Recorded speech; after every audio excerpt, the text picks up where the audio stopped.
Santa Missa na vigília da Natividade e comemoração do quarto domingo do Advento. Em nome Patris et Filii et Spiritus Sancti. Inclueva da Presidente. Em nome do Pai, do Filho e do Espírito Santo. Amém. Ave Maria, cheia de graça, o Senhor é convosco. Bendita sois vós entre as mulheres. Bendito é o fruto do vosso ventre, Jesus.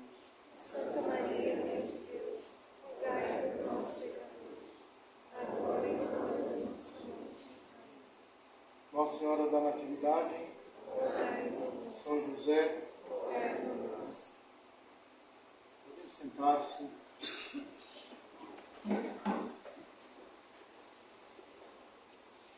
Antes de mais nada, gostaria de lembrar a todos desse preceito das missas de hoje, especialmente se deve fazer de forma bem objetiva, é preciso vir em duas missas para cumprir o preceito do domingo e do Natal. Não podendo vir em duas missas, venha na missa de hoje para cumprir o preceito deste domingo e amanhã se cumpre o preceito do Natal também.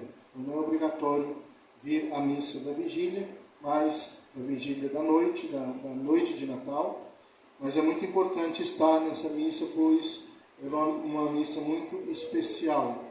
Nós vamos organizar hoje uma bela ornamentação de Natal para a nossa capela, surpreendendo assim os nossos corações, sensibilizando os nossos sentidos para a beleza desta festa e deste mistério. Também aproveito para desejar um Feliz Natal a todas as famílias, que seja um Natal santo, cheio de paz e de saúde. E espero que os senhores levem estas felicitações a todos quantos encontrarem, principalmente que recuperem o sentido do Natal, rezando antes das refeições, comendo com temperança e, é claro, ajudando aqueles que não podem ter o que muitas famílias hoje podem fazer, né? Que é tanto o espírito verdadeiro do Natal, que é a adoração do menino Jesus, quanto também algumas coisas materiais, né? Às vezes algumas pessoas passam fome. Então, na medida em que os senhores, todos nós pudermos, vamos ajudar as famílias pobres.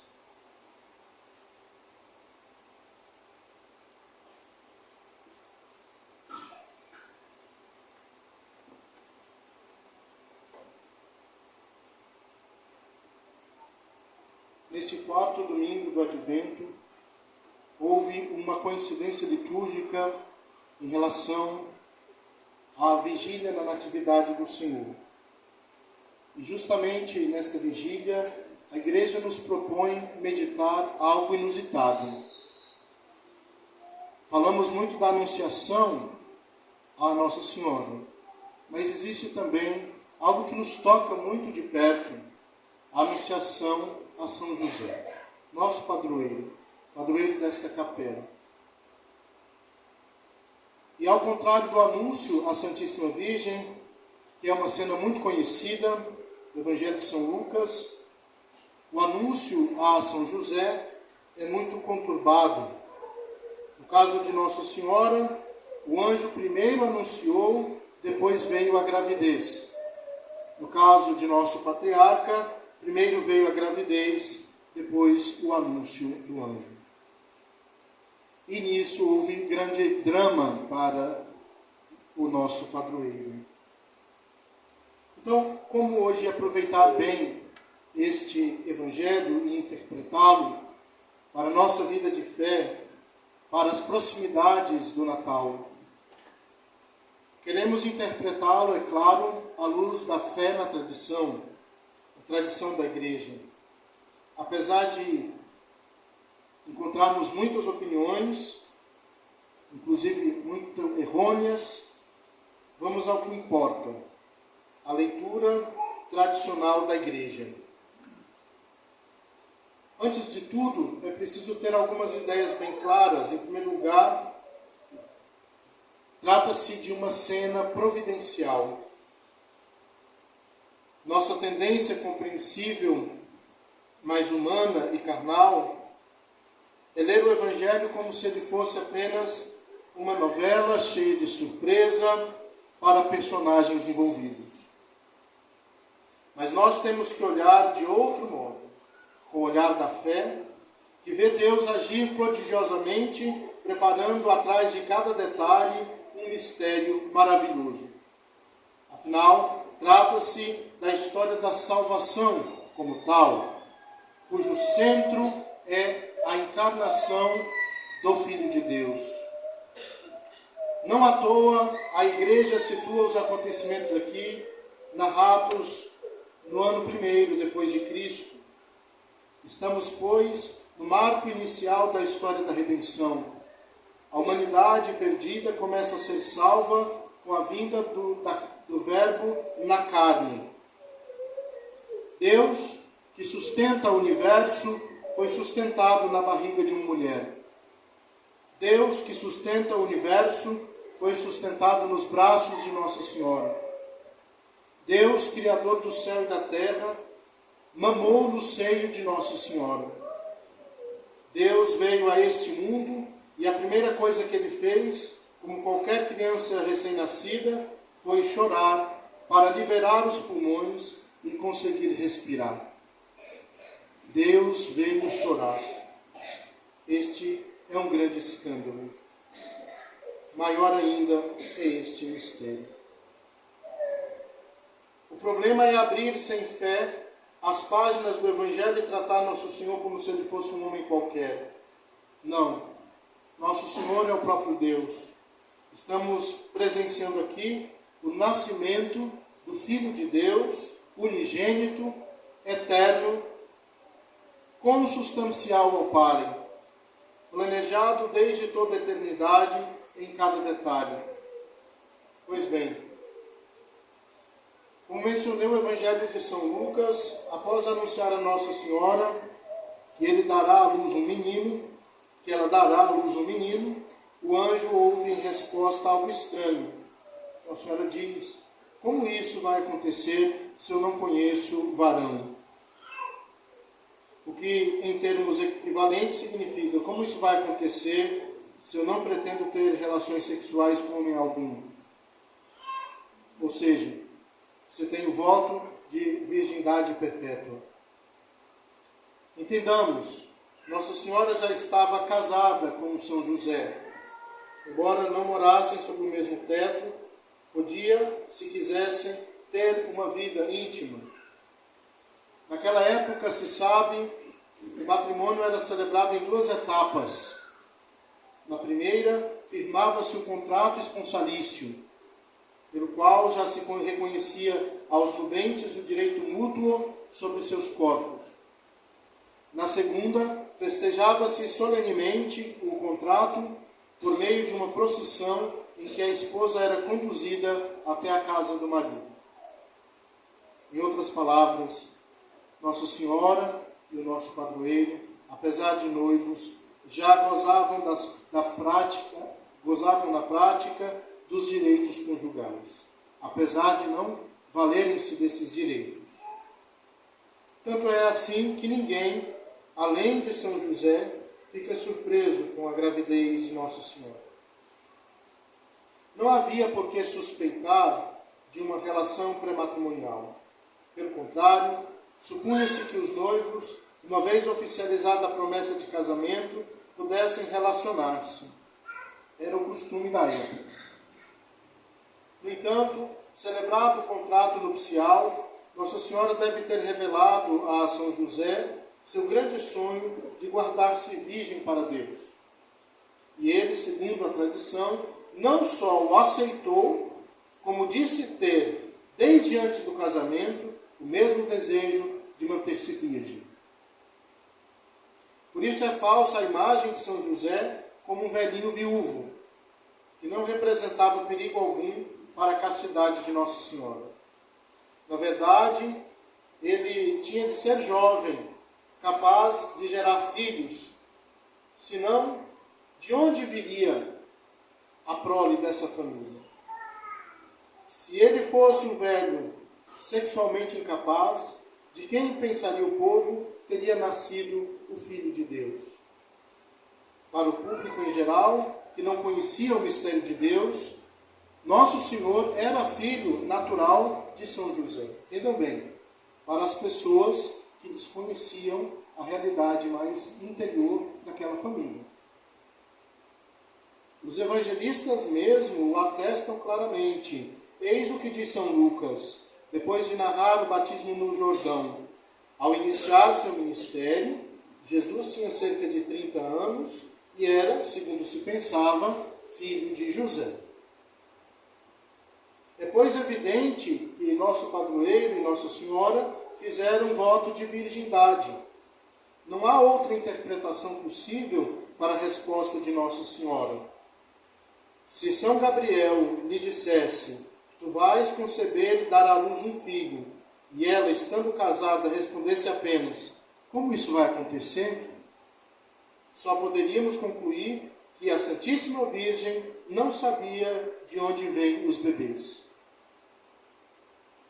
Ora, qualquer um sabe, quando um homem e uma mulher se casam, nascem bebês. Nossa Senhora sabia disso. Estava casada com o nosso padroeiro, com quem poderia ter uma vida de marido e mulher. E, no entanto, ela mesma levanta uma objeção à palavra do anjo. Como isto se dará se não conheço homem algum? O sentido da frase é, como isso vai acontecer se tenho voto de castidade com José? O anjo explica-lhe o milagre e Nossa Senhora diz, eis aqui a escrava do Senhor. Acontece o grande milagre da encarnação, verbum caro factum est, no ventre de Nossa Senhora. Cristo, enquanto homem, começa a existir na carne. Nossa Senhora, porém, não recebeu a permissão para contar a São José esse segredo de Deus. Naturalmente, São José se dá conta da gravidez e observa a Escritura, por ser justo, pensa em abandonar sua esposa em segredo. Mas como? São José, sendo justo, como ele decide abandonar Nossa Senhora em segredo? Sim, é que nós não acreditamos na santidade do nosso padroeiro. Assim como não acreditamos em muitas outras coisas afirmadas nas Sagradas Escrituras. Nós somos muitas vezes incrédulos. Os evangelhos nos dizem que Judas era o filho da perdição, um maldito. Mas que católico acredita hoje que ele tenha sido condenado ao inferno? Ora, por que não acreditamos que uma pessoa possa ser má a esse ponto? Porque medimos tudo pela mediocridade da nossa malícia. A Escritura diz que São José era justo e nós preferimos achá-lo um cara legal. Não acreditamos na heróica santidade dele, porque medimos tudo conforme a régua de nossa mediocridade. Nós, modernos que somos, não acreditamos nos demônios por quê? Não acreditamos que possa haver pessoas tão más e depravadas como eles, porque medimos tudo pela nossa mediocridade. Tampouco acreditamos em anjos, porque nos parece impossível haver pessoas santas como eles. Medimos tudo pela nossa régua medíocre. Muitos não sabem interpretar esse evangelho, porque tampouco sabem crer. Não medem as coisas pela medida da graça e da generosidade de Deus, mas pela medida da própria mediocridade. Assim, quando a Sagrada Escritura diz, José, seu marido, era justo, entendem que ele fosse, se tanto, um homem bonzinho. Mas a palavra justo tem sentido, no grego, de santo. Ele era santíssimo, e um santo não desconfia de outros santos. Se ele era justo, isto é, santo, reconhecia a santidade de Nossa Senhora. Um santo conhece o outro. Nossa Senhora não era só santa, mas também santíssima, um prodígio de santidade, a criatura mais santa quanto jamais houve. Ora, como era possível que um homem santo como ele não visse a santidade clamorosa, patente de Nossa Senhora, por discreta que ela fosse? Um santo pode até esconder sua santidade dos pecadores, mas não de outro santo. Ele sabia da virgindade de sua esposa, por isso não duvidou nem da honestidade, nem de sua virgindade. Sim, ele era justo, e os justos não se precipitam em julgamentos.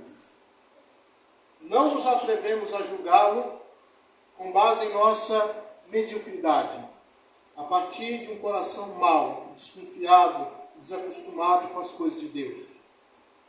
O santo patriarca, como Moisés, que receou aproximar-se da sarça ardente, pensa então em abandonar Nossa Senhora em segredo. Demos uma olhada nesta tradução litúrgica. José, seu marido, sendo justo. Diz aqui que ele não queria denunciá-lo. Por isso não queria expor publicamente.